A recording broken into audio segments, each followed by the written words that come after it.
Saya akan membahas tentang hipotesis ya. Hipotesis itu apa sih? Jadi kalau kita punya problem gitu ya. Nah, ini ya. Ada yang orang nggak pernah ketemu problem. Adakah manusia yang tidak pernah punya problem? Ada nggak kira-kira ya?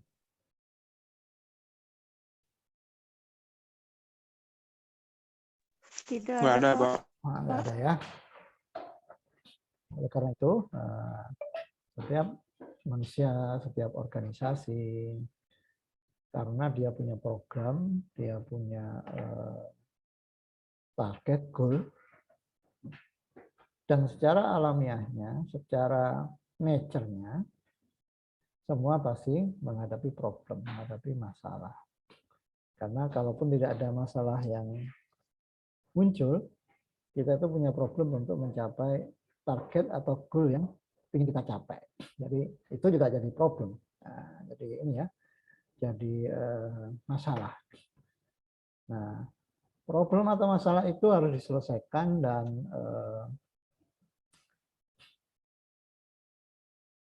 untuk menyelesaikan supaya efektif dan efisien, ya, itu harus tepat ya, harus tepat, harus sesuai sasaran, harus efektif dan efisien. Nah, makanya perlu dibuat target apa sih yang harus dihipotesiskan, ya? Apa yang harus diselesaikan. Nah itu, jadi hipotesis itu sebetulnya adalah dugaan hal-hal yang perlu dibereskan, dugaan hal-hal yang perlu diselesaikan, dugaan hal-hal yang perlu diimprove, hal-hal penting yang perlu diprioritaskan untuk dibikin lebih baik atau diselesaikan. Jadi hal-hal yang perlu diprioritaskan. Nah, itu merupakan sebuah proposisi, sebuah proses proposisi usulan yang kita usulkan, proposisi ya, untuk segera diselesaikan, untuk menjadi bahan perhatian dan bahan pembahasan yang ujungnya adalah untuk diselesaikan. Nah, proposisi itu merupakan ungkapan atau pernyataan yang dapat dipercaya, kemudian dapat diuji kebenarannya, bisa juga disangkal, mengenai konsep atau konstruk yang menjelaskan atau memprediksi fenomena. Jadi fenomena itu terjadi, itu ada bagian-bagiannya, ada namanya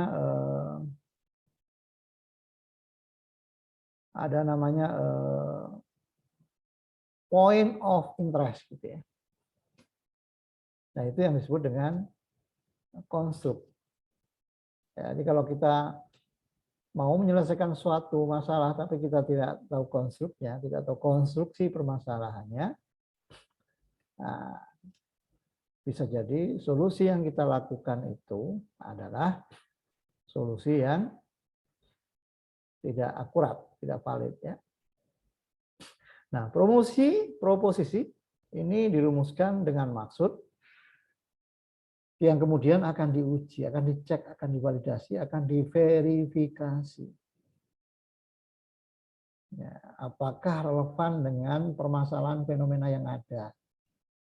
Apakah faktor-faktor yang muncul di proposisi itu memang berpengaruh terhadap permasalahan yang ada? Artinya permasalahan itu akan berkurang kalau faktor-faktor itu dikelola dengan baik apa tidak. Ya, faktornya banyak, ya itulah yang dibangun dalam sebuah proposisi penyelesaian masalah. Nah, keilmuan itu dijadikan bahan, dijadikan wadah, dijadikan sebagai sarana untuk membuat proposisi. Ya. Jadi proposisi itu dilahirkan dari keilmuan yang ada, bukan dari kira-kira, bukan dari angan-angan, bukan dari ngelamun ya, tapi dari ilmu-ilmu yang ada, kemudian digabung-gabung, dilakukan analisa dan sebagainya, muncullah proposisi usulan. Kira-kira yang menjadi item kunci permasalahan adalah A, B, C, dan seterusnya. Nah, untuk itu ini harus dilakukan pengujian. Nah, sebelum melakukan pengujian kita harus membuat dugaan. Nah, dugaan itulah yang disebut dengan hipotesis. Hipotesis menyatakan hubungan yang diduga antara dua atau lebih variabel dalam rumusan proposisi yang dapat diuji secara empirik.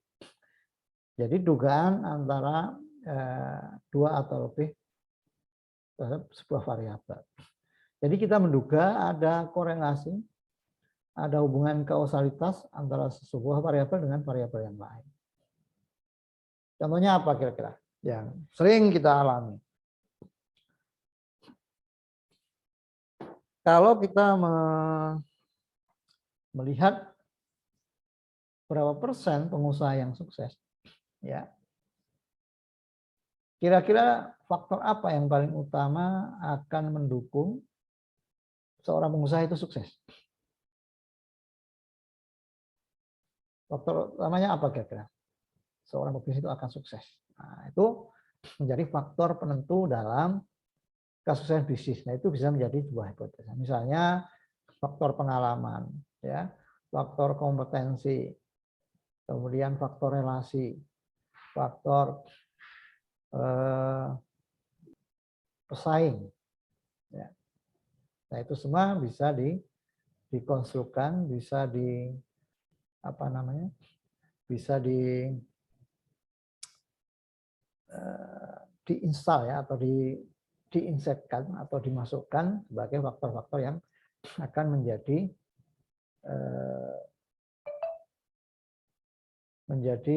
pendukung dalam sebuah proses peningkatan sebuah kualitas. Hipotesis dapat diturunkan dari telaah teori maupun riset dahulu. Ya, jadi dari hal-hal yang sudah terbukti, sudah teruji, kita bisa menghipotesa, mengira-kira, menduga-duga. Jadi dugaan itu didasarkan pada hal-hal yang sudah teruji atau hal yang sudah tertelaah, tervalidasi. Jadi kalau kita duga-duganya tanpa ada landasan teori itu namanya bukan hipotesis. Kira-kira ya, kira-kira. Sugan welahnya gitu. Mudah-mudahan, nah itu bukan hipotesis. Tapi kalau hipotesis itu sesuatu yang memang secara nalar logika, secara dasar-dasar keilmiahan memang sudah terbukti atau sudah tersangkut paut ya, sehingga diusulkan menjadi hipotesis. Fungsi hipotesis itu apa saja? Yang pertama saya menjelaskan masalah penelitian ya. Makanya tadi saya sebut setiap orang pasti punya masalah. Pasti punya problem yang dihadapi. Nah, untuk menyelesaikan masalah itu perlu ada kejelasan masalah apa yang mau diselesaikan. Nah, itulah yang dijadikan hipotesis. Kemudian hipotesis itu menyatakan variabel-variabel yang perlu diuji secara empiris. Ya. Menyatakan variabel-variabel yang perlu diuji secara empiris karena hipotesis itu nantinya harus bisa dibuktikan diterima atau tidak hipotesis itu. Nah, kalau hipotesis itu diuji ternyata tidak bisa diterima, ya berarti hipotesis salah. Jadi hipotesis itu diterima atau tidak sesuai dengan hasil uji. Kemudian digunakan sebagai pedoman untuk memilih metode-metode pengujian data, ya bisa kualitatif, bisa kuantitatif, ya. Karena hipotesis itu bebas, bisa angka-angka, bisa hipotesisnya itu tentang narasi ya. Bagaimana proses kejadiannya, nah itu hipotesis juga. Dan kemudian dijelaskan dengan narasi. Menjadi dasar untuk membuat kesimpulan atau penelitian. Jadi kesimpulan itu harus lurus dengan hipotesis. Karena problematika yang diduga itu dituangkan dalam hipotesis. Jadi inti dari penelitian itu item-itemnya ada pada hipotesis. Jadi kalau Anda membaca artikel atau penelitian orang, lihat saja hipotesisnya. Nah, semuanya harus nyambung dengan itu benang merahnya. Sampai kepada kesimpulan, itu harus nyambung dengan hipotesis ya. Terus kemudian bagaimana dengan telah literatur dan pengembangan hipotesis? Jadi hipotesis itu dikembangkan dari telah literatur. Kita tidak bisa membuat hipotesis, memunculkan hipotesis ketika kita tidak memiliki dasar literatur, tidak memiliki dasar rujukan, tidak memiliki dasar referensi.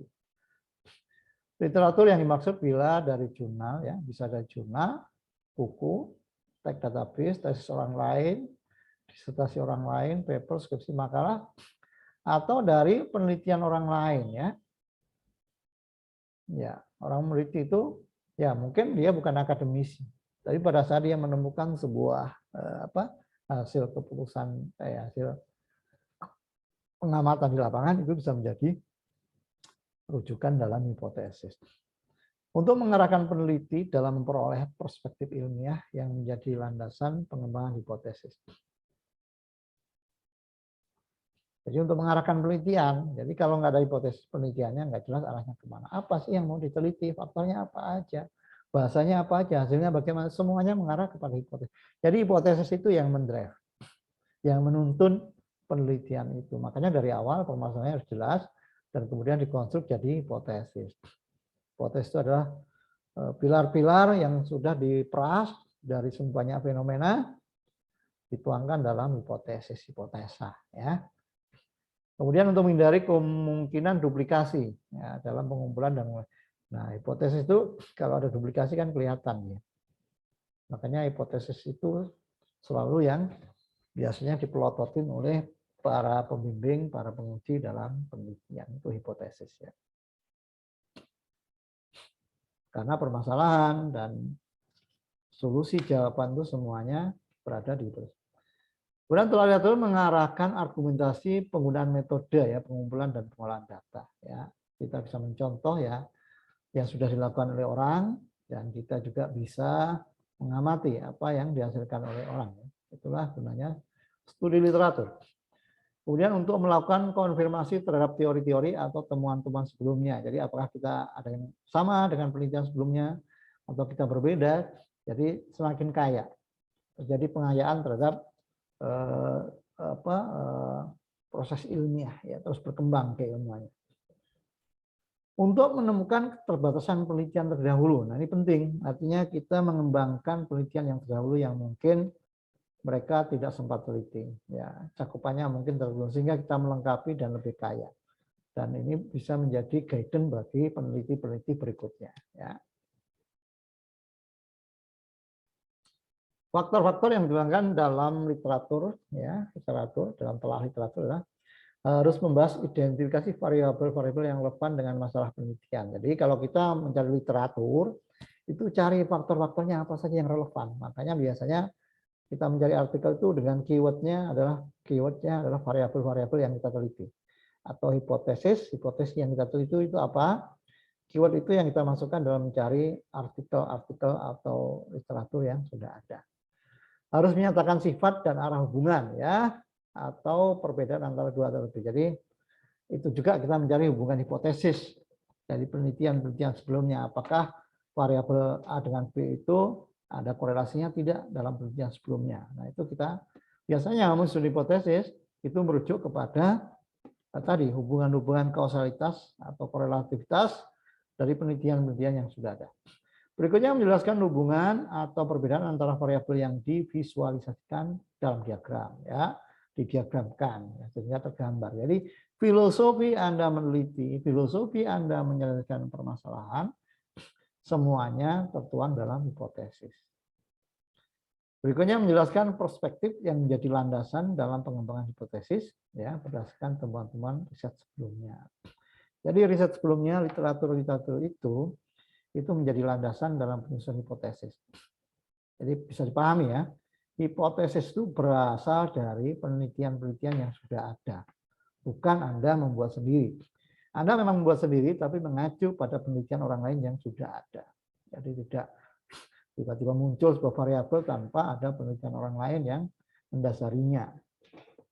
Ya, kecuali Anda penelitian kualitatif, yaitu Anda membuat variabel. Rumusan hipotesis yang pertama adalah berupa pernyataan yang mengarah pada tujuan penelitian. Harus begitu. Jadi hipotesis itu memunculkan variabel-variabel atau faktor-faktor yang menjadi tujuan penelitian. Ya. Jadi tidak boleh hipotesisnya kemana, tujuan penelitiannya kemana, itu justru hipotesis itu dimunculkan karena ada tujuan penelitian, karena ada problem. Dua, berupa pernyataan yang dirumuskan dengan maksud untuk diuji secara empiris. Berupa pernyataan yang dirumuskan dengan maksud untuk diuji secara empiris. Jadi hipotesis itu nantinya diuji. Supaya kita tahu faktor itu memang ada korelasi apa tidak, faktor itu berpengaruh atau tidak. Yang ketiga, berupa pernyataan yang dikembangkan berdasarkan teori-teori yang lebih kuat ya dibandingkan dengan hipotesis rivalnya. Jadi pernyataan-pernyataan hipotesis itu dikembangkan dari penelitian-penelitian sebelumnya yang memang sudah terbukti atau memang bisa juga berseberangan dengan penelitian kita ya. Format hipotesis itu satu, jika maka, jika A maka B gitu ya. Jika modal dalam berbisnis kecil, maka bisnisnya kurang sukses, barangkali begitu ya. Kemudian hipotesis nol dan alternatif ya. H0, modal bisnis tidak berpengaruh kepada keberhasilan usaha. Yang hipotesis alternatifnya, modal bisnis sangat berpengaruh kepada keberhasilan bisnis itu. Kemudian hipotesis direksional dan non direksional ya, yang mendirection. Jadi misalnya faktor A itu mendirect faktor B, yang menyebabkan faktor B dan seterusnya. Ini contoh ya pernyataan jika maka. Jika pegawai mengalami tekanan dalam bekerja yang lebih rendah, maka mereka akan memperoleh kepuasan kerja yang lebih tinggi. Ya. Jadi ini hubungan antara tekanan bekerja dengan kepuasan bekerja. Ya, kalau tekanannya rendah, kepuasan bekerjanya tinggi. Jika tekanannya rendah, maka akan puas bekerjanya. Sehingga ini menjadi guidance bagaimana cara mengelola karyawan supaya meskipun targetnya besar, tapi tidak merasa tertekan gitu ya. Nah ini soal tekanan, soal tekan-menekan ya. Nah itu menjadi hipotesis jika maka, ya. Jika A maka akan berdampak pada B. Ya. Sehingga kita uji betul nggak kalau orang-orang yang merasa puas itu dia karena tekanannya rendah nggak? Ya itu bisa dicek pengambilan data di lapangan. Nah, hipotesis nol dan alternatif ya, contohnya H0 tidak ada pengaruh signifikan kenaikan gaji terhadap kinerja pegawai. Ya, menurut H0.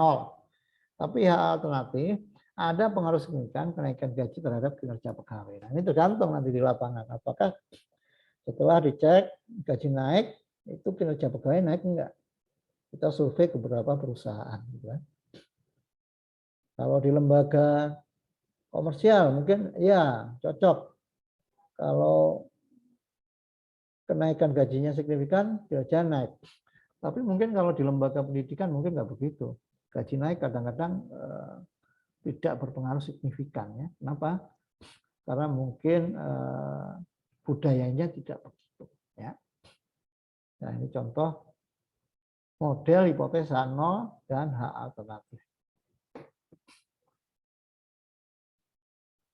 Nah ini hipotesis direksional dan non direksional. Hipotesis direksional adalah hipotesis yang menyatakan sifat dan arah hubungan secara tegas antara dua atau lebih variabel. Contoh, kualitas pelayanan jasa berpengaruh positif dan signifikan terhadap kepuasan pasien di rumah sakit. Kualitas pelayanan jasa berpengaruh positif dan signifikan terhadap kepuasan. Ya. Jadi kualitas pelayanan itu menentukan kepuasan pasien di rumah sakit. Contoh hipotesis non direksional adalah hipotesis yang tidak menyatakan arah hubungan antar variabel. Hipotesis ini digunakan bila satu, belum ada teori yang menjadi landasan untuk menentukan arah hubungan antar variabel. Jadi penelitian paling awal berarti belum ada teori ya. Berikutnya menurut saya terdahulu ditemukan belum ada kejelasan hubungan antar variabel yang diteliti. Ya, non direksional. Jadi karena nggak jelas, belum ada penelitian, ya akhirnya non direksional. Tapi kalau direksional sudah jelas hubungannya, sudah ada penelitian. Tinggal apakah kalau di rumah sakit begitu, kalau di korporasi begitu tidak, di perusahaan lain mungkin beda. Ya, itu mungkin beda-beda ya. Nah, di beda negara, beda tempat mungkin juga beda. Makanya dengan hipotesis yang sama, hasilnya bisa jadi berbeda. Dengan hipotesis yang sama, Bisa jadi kesimpulannya berbeda untuk daerah yang berbeda, untuk waktu yang berbeda. Oleh karena itu penelitian itu sangat perlu dilakukan secara terus-menerus, dikaji secara terus-menerus, tidak menunggu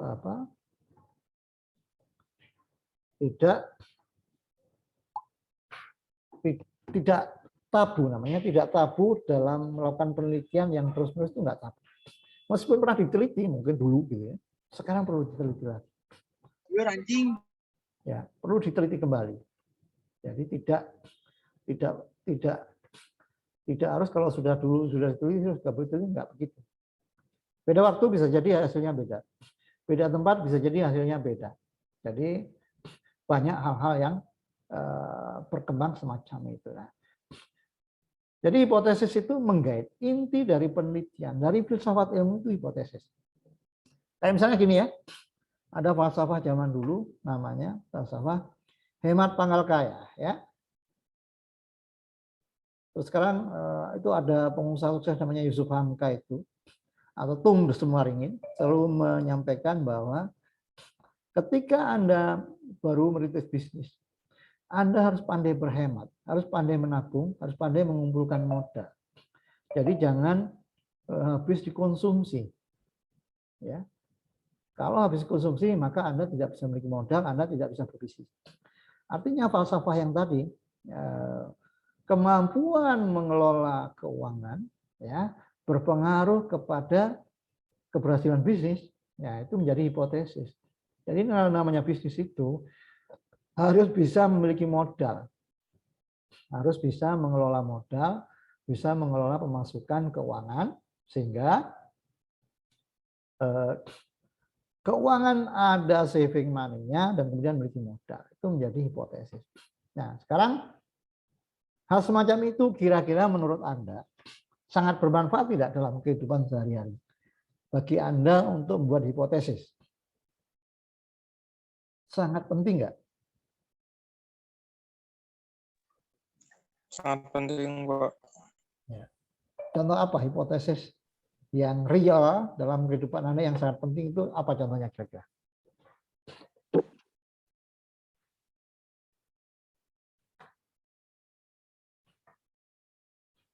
Apa contohnya kira-kira?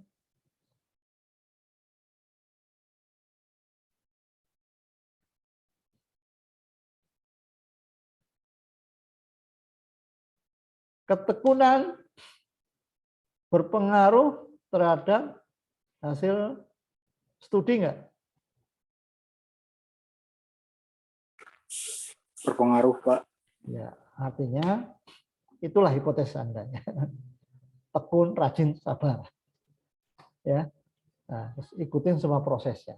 Nah, itu menjadi hipotesis Anda. Sebagai mahasiswa Anda harus tekun, sabar, ulet, ya tentunya kreatif dan sebagainya lah ya. Itulah hipotesis yang harus Anda terapkan sehari-hari. Jadi jangan berpikir hipotesis ini wah soal keilmuan, soal materi kuliah, nggak ada kaitannya dengan kehidupan sehari-hari. Nah, itu cara berpikir yang menurut saya ya, kurang tepat, kurang pas gitu ya. Dalam etika kita menjadi student ya, pelajar, kita harus memahami semua mata kuliah dan kemudian kita mempraktekkan semuanya. Ya, kemudian kita praktekkan semuanya dan kita jadikan itu sebagai kebiasaan, menjadi etika kita. Ya. Jadi kalau etikanya tidak ada, akibatnya kita tidak bisa mengimplementasikan keilmuan yang kita pelajari, yang diajarkan oleh dosen, dan tentu saja Anda tidak bisa mendapatkan manfaat dari ilmu yang Anda pelajari. Ya, saya jadi ingin bertanya nih, ilmu-ilmu yang Anda pelajari di perkuliahan ini berdampak positif nggak terhadap kualitas hidup Anda? Ada dampaknya nggak? Ada impact-nya nggak?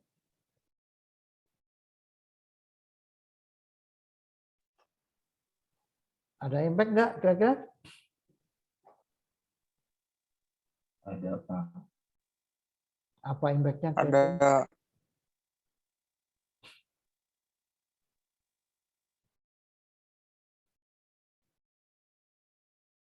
Nah, ya, kita cari tadi yang manfaat.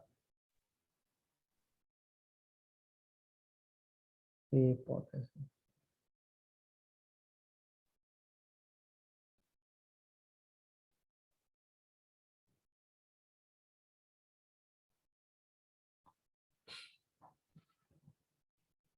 Nah, ini ya, ya.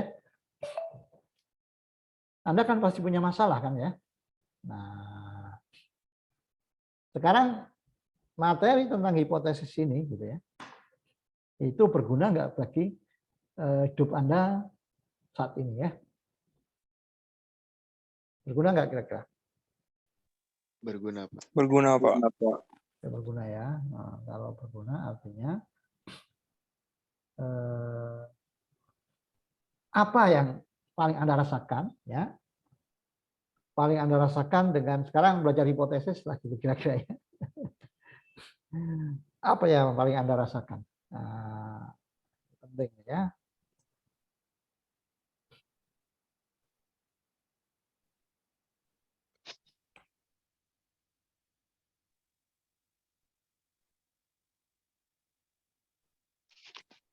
Apa kira-kira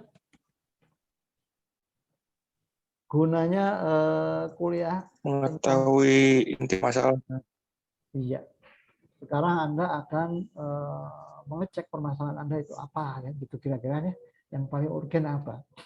Jadi yang namanya yang namanya permasalahan itu atau hidup ini, gitu ya, itu pasti ada permasalahan kan? Nah, permasalahan itu apa sih sebetulnya ya? Nah, permasalahan itu apa? Itulah yang perlu Anda prioritaskan. Bagaimana ini dijelaskan ya? Nah, di sini ya. Ini kan ya. Nah, menjelaskan masalah penelitian dan penelitian. Memang karena ada kata-kata penelitian ini seolah-olah tidak ada kaitannya dengan hidup kita. Padahal namanya masalah itu ya perlu kita teliti. Jadi hidup kita ini ya perlu kita teliti. Kondisi kita perlu kita teliti. Masa depan kita itu perlu kita teliti. Karena masa depan nanti ke depan bagaimana. Saya kemarin jalan-jalan di Komplek Podomoro itu harganya 2M lebih ya ke atas. Itu kira-kira nanti anak cucu kita itu bisa beli nggak dengan harga rumah segitu gitu ya. Kalau gitu harus apa mereka bekerja atau berbisnis supaya mampu beli perumahan harga itu. Inflasinya gila-gilaan, kan? Nah, oleh karena itu harus kita teliti, harus kita pikirkan. Kalau gitu mensikapi kondisi semacam ini berarti hidup bahagia di masa yang akan datang itu harus memiliki kecukupan finansial, begitu kan ya? Untuk beli rumah segitu harganya, berarti barang-barang yang lain juga akan mahal. Makanya harus dipersiapkan ya. Kemampuan finansial sangat menentukan kebahagiaan di masa yang akan datang. Nah, sepakat ini? Sepakat? Kemampuan finansial menjadi penentu kebahagiaan kita. Sepakat ya? Karena itu Anda harus semangat belajar, berlatih, dan nanti merintis bisnis sebagainya, bekerja, supaya kemampuan finansial Anda benar-benar terbukti dengan baik, tersiapkan dengan baik ya. Jangan sampai kemampuan finansial Anda tidak tergarap dengan baik ya. Mumpung Anda masih punya waktu yang cukup, mumpung Anda yang masih punya masih punya kesempatan ya, punya opportunity yang luar biasa. Nah, itu harus dimainkan. Mulai dari sekarang belajar, berlatih, manjada wajada, siapa yang serius akan mendapatkan balasannya ya. Dan nasrul minallah wa huwa qarib gitu ya kalau Muhammadiyah ya. Bahwasanya pertolongan Allah itu sangat dekat dan kemenangan itu sesungguhnya dari Allah ya. Pertolongan Allah sangat dekat. Nah, pertolongan dari Allah dan kemenangan itu sangat dekat. Maka kita harus meyakini bahwa semua hal itu kalau kita ditolong oleh Allah SWT. Dan tapi Allah memerintahkan kita untuk kita berusaha semaksimal mungkin ya. Salah satunya adalah membuat hipotesa kehidupan kita ya. Jangan sampai kita tidak bisa membuat hipotesa, tidak memiliki hipotesa. Oke, itu kuliah hari ini. Silakan jika ada pertanyaan. Baik, itulah poin penting dalam kehidupan kita, yaitu berkaitan dengan hipotesis, bahwa sebetulnya ilmu tentang hipotesis ini adalah ilmu yang harus kita sandang atau kita terapkan tiap hari. Jadi jangan hanya ilmu ini jadi pengetahuan terus kita letakkan, kita taruh, tapi setiap saat harus selalu kita bawa kemana-mana. Anda melihat masyarakat, Anda membuat hipotesis. Anda melihat sumber daya alam, Anda membuat hipotesis. Anda membuat permasalahan sosial, Anda membuat hipotesis. Anda membuat target-target yang perlu dicapai, Anda membuat hipotesis. Itulah cara berpikir ilmiah yang akan membedakan Anda dengan orang lain, yang akan membuat Anda nanti berhasil mengarungi samudera kehidupan karena Anda akan fokus pada item-item yang Anda hipotesiskan. Nah, jadi hipotesis itu bukan hal yang main-main ya. Hipotesis itu akan menggait kita. Jadi bukan hipotesis itu ada pada saat kita penelitian saja, tidak. Tapi hipotesis itu setiap saat selalu bersama dengan kita dan padanya kita bisa memiliki kemampuan yang tinggi dalam menjaga kualitas kehidupan kita karena kita selalu memprioritaskan kerja kita, action kita pada hipotesis yang sudah kita tetapkan dalam kehidupan kita. Oke, bisa dipahami ya? Ini masih ada satu lagi yang absen nih. Oke, bisa dipahami semua?